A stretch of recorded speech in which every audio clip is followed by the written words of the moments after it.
Embracing an analog life can help reduce stress and anxiety, enhance our focus, and kind of get into that deep work state, where time just flies by. It improves mental clarity, apparently, and mindfulness and presence. And that's what I want to talk to you guys today. Welcome to NZ Money Karma, where you can find freedom from the daily grind. I talk about budgeting, simple living, and adventure. Welcome along. Welcome to all the new people who have subscribed, and welcome if you've been here over the years. It's been a few years now. So I wanted to talk about my analog life because for the most part, that's what I live. I don't have a smartphone. I do have a laptop, but I don't use it all that often, mostly just to do these videos and to check some emails. But my hobbies and the things I do on a daily basis are very, very analog. So for me, that involves embracing a life that focuses on choosing tactile, offline, and slower experiences. And for me, this helps reclaim the balance of constant digital engagement. And for some people, I've heard it said that it's kind of considered a course correction for digital burnout rather than a rejection of technology. And I don't have digital burnout because I've just never really been a fan. Kind of like shopping. It's just not my thing. So I don't find it hard not to do. I have at different times of my life lived without any technology, not just when I was a child. So I should say I have at times in my recent life, like in the last 20 years when tech has been rife, I have lived without technology. And the thing that really I found very, very difficult was bills. I constantly had to go to the library to pay bills.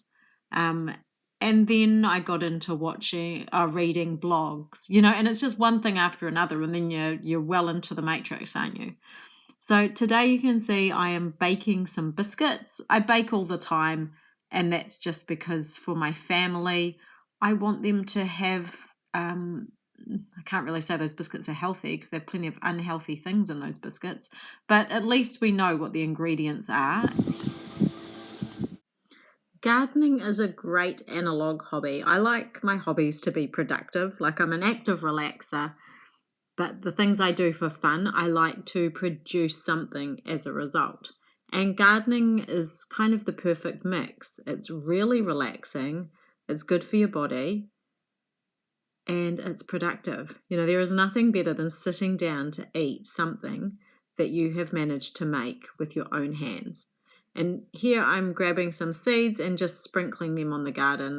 They were lettuce seeds that I found that were left over, and I just wanted to make sure they got put in the ground. I don't know if they'll take off or when they'll take off, but they certainly won't take off if they're in a cupboard in my kitchen. So that is the best thing I can do to help them out, is to make sure that I actually sow them. After getting those seeds out of the cupboard, I knew I had them there and I knew I needed to plant them. I thought, hang on, look at this mess. I've got so many seeds and I just don't even know what's there. I don't know what's expired, what I'm going to need to buy this coming winter. So I thought, let's go through them, kind of write a list, figure out what I need, what I don't need, what I could chuck in the ground today and just kind of hope for the best versus what can I guarantee for next season. So I went through and I looked at every single seed that I had. I looked at everything that was expired or not expired. I wrote down a little list of what I needed. And that way I am not going to rebuy the same thing twice. And I actually had more than half of what I needed for next summer's planting, and definitely anything that I needed for the interim. So that was really cool. I was excited by that, and now it's all nice and tidy. And I'm kind of going through my house and doing this in all different areas. Like if, you get a junk drawer, present drawer, all that kind of stuff. I'm going through it and going, I don't need to hoard this forever. Like these seeds, for example, I really wanted to use them. I bought them last winter for making sprouts. And here they are, still sitting in my cupboard. So now that I've gone through there, I'm putting them to the side because I want to actually use them. And there's beans that were left over that I was meant to plant them this year. but I didn't. We do have a big plan though for our batch because it has a huge backyard because it's actually on 2 sections.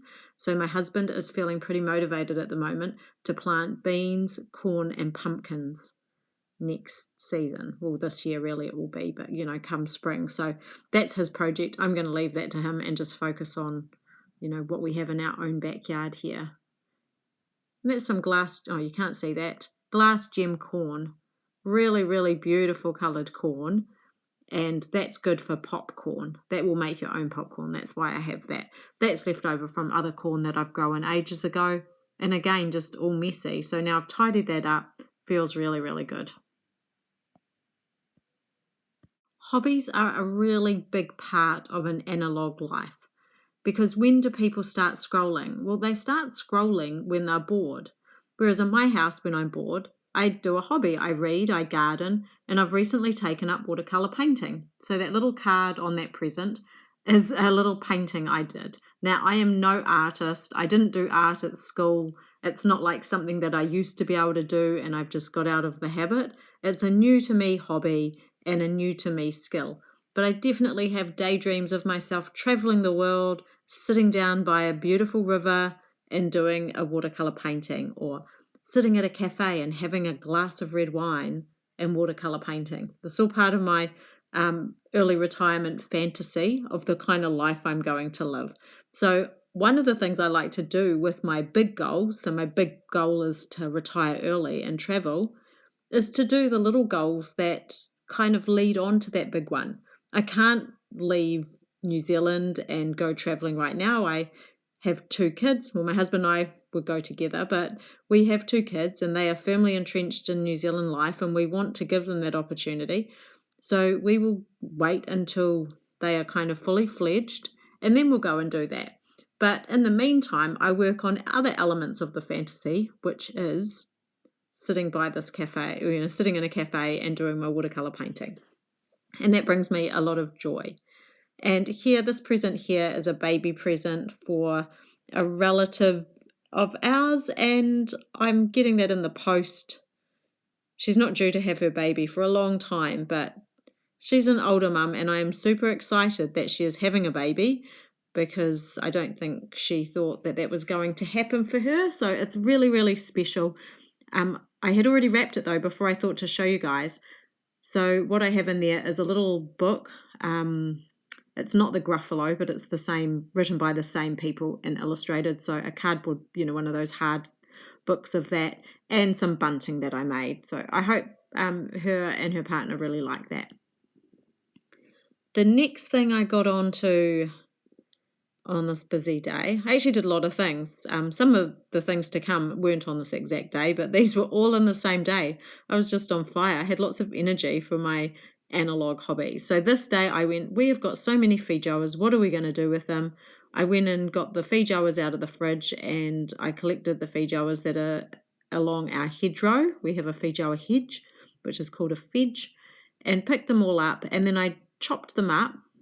And I thought I'm going to get these ready for freezing so that we can just have bags of them in the freezer.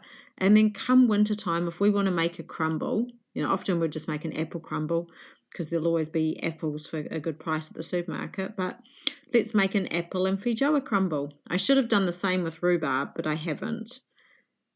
But there are so many feijoas, you almost don't know what to do with them. I had the intention on this day as well that I would pick up the apples and dehydrate those and make apple chips, but I didn't do that and I still haven't done that, so they're probably all too gross now, the last of the apples from our apple tree. But that's all right, just one person and can't do everything. I find this process pretty relaxing. I normally put on a podcast or I might put on a YouTube video, something that takes, like I won't choose like shorts, things that just flick through, but something I like to learn about something while I'm doing these jobs, or I might watch something on YouTube that is about urban homesteading is a bit of a hobby. I like to learn more about that and see what other people are doing to increase their skills and grow more self-sufficient, I guess, in their own way, in their own little block. So that's what I do while I'm doing this. So it's not just, sitting there doing the feijoas. If there was someone at home with me, it would be nice also to do it with another person. and be able to have a chit chat while we do that too. But never mind, YouTube kept me company today. There is so much waste with feijoas because you have all the skins, and I don't have necessarily enough space to put them in my worm farm. So I thought, what can I do with them? And then I remembered this feijoa fizz. We've made it before, but only on a very small scale. And today I thought I would give that another try. And all as it is you take all your leftover skins, and you can do this with feijoas if you're just cutting a feijoa in half and scooping out the flesh to eat it. And put the remaining halves into a big jar. So you're going to stuff the jar full of feijoa skins, fill it to near the top with water, and just make sure those skins are submerged. If they're poking out, they'll go rancid. You want to avoid that.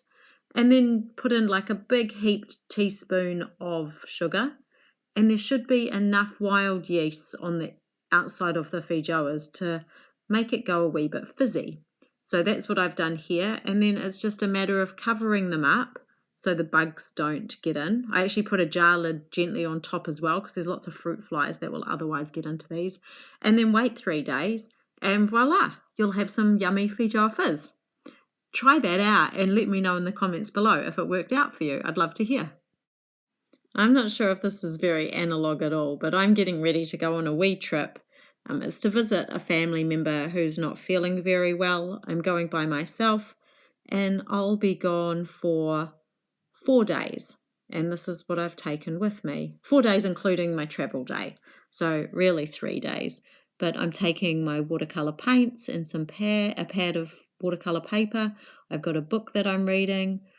I've got a few pairs of underpants, my pajamas. I've got the outfit that I'm going to be wearing on the plane, plus a couple of changes of tops. I've got socks in my bag, and then I've got socks that I'll be wearing.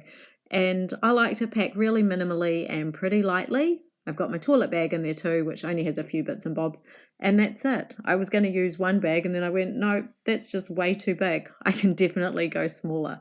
So that's another little analog hobby I have at the moment, which is investigating minimalism and trying to think how few things can I have yet still be comfortable. I don't want to live an austere life. I don't want to live with nothing, but how much do I need? Like, where's my point for comfort? It's a quick one from me today. I look forward to catching you guys next time. Bye for now.